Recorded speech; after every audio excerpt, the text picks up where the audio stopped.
with Gen Z changing, how are they changing? What changes are you seeing? Yeah, so I've got two Gen Zs myself. So Gen Z's what, 1995 to now.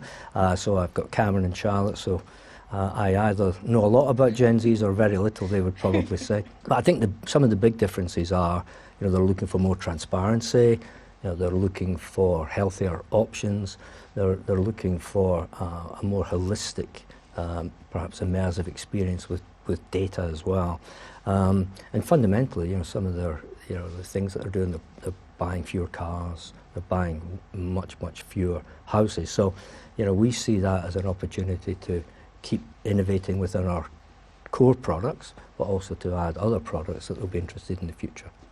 When we're thinking about what Gen Z wants and why they want these things, especially thinking about sustainability, why is this generation so engaged in this area, do you think? Well, I think they grew up in a different time, So, I grew up, I hate to say, there was no cell phones, there was no iPads. They're growing up in a technologically advanced age. They're growing up with a much broader perspective on the world than certainly I had. And with that, because they're looking for new experiences, and they're really seeking that transparency and clarity of where do the products come from. Are these products sustainable? What are they doing for the planet?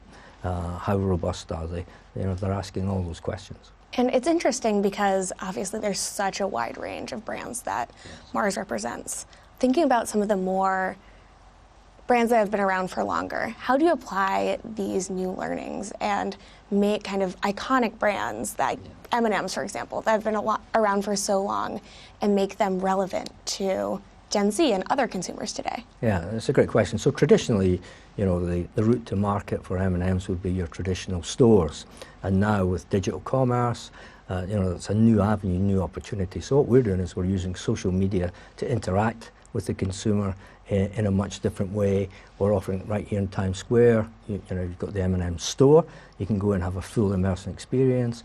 You can now have M&M's with your face on them, which I had last week. That looks pretty good, actually. So you can have all different types of things. It's not just the standard M&M's, and I think that's going to keep evolving as you have I think a closer interaction with the consumer than perhaps you can do when they're buying from a store. You don't know who's buying. With these interactions, who's buying, what they're interested in. You can actually start a dialogue, a much deeper emotional connection with the consumer, which is fantastic with a brand like M&M's. And similarly with some of the new brands, you have an opportunity to do that as well. In a tight labor market, how do you make sure that you're able to retain and hire talented people for all of these roles? Yeah, so we pride ourselves in having some of the best talent in the world, and we do that, and I think it starts with, we talked about purpose.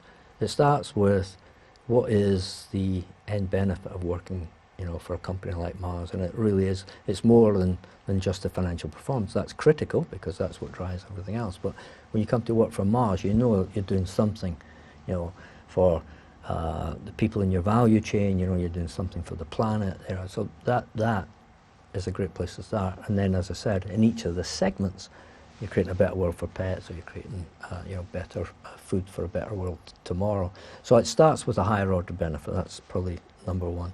Number two is you create a work environment for Gen Zs that gives them flexibility to work to their schedule a bit more than perhaps. And we have open offices, which we've had for a very long time, even before they were fashionable.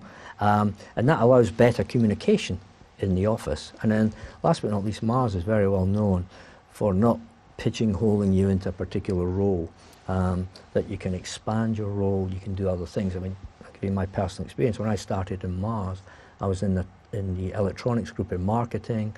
I've been in sales, I've been in manufacturing, I've been in procurement, I've been in general management. Not many companies give you the opportunity to be the best that you can be. And I think Mars creates an environment where that can flourish. For Gen Z, there's been some early reporting on what they want in a workplace and how that might be different than what older generations wanted.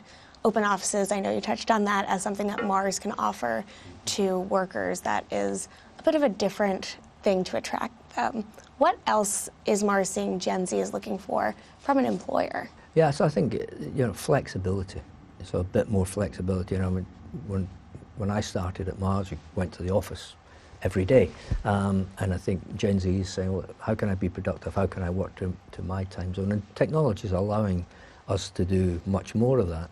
It's much harder, obviously, in a manufacturing environment, but in an office environment, you know, that's very possible. We're trying to bring a sense of health, well-being, and not just about the work itself. So creating an environment where you can flourish. Have there been any kind of initiatives that Mars has taken that you can give me that have kind of worked and enforced that flexibility? Yeah, so we've done a lot using, you know, technology. So working from home, I don't think it's unique, but you know, the ability to work from home, the ability to work remotely, I think those things have been fundamental.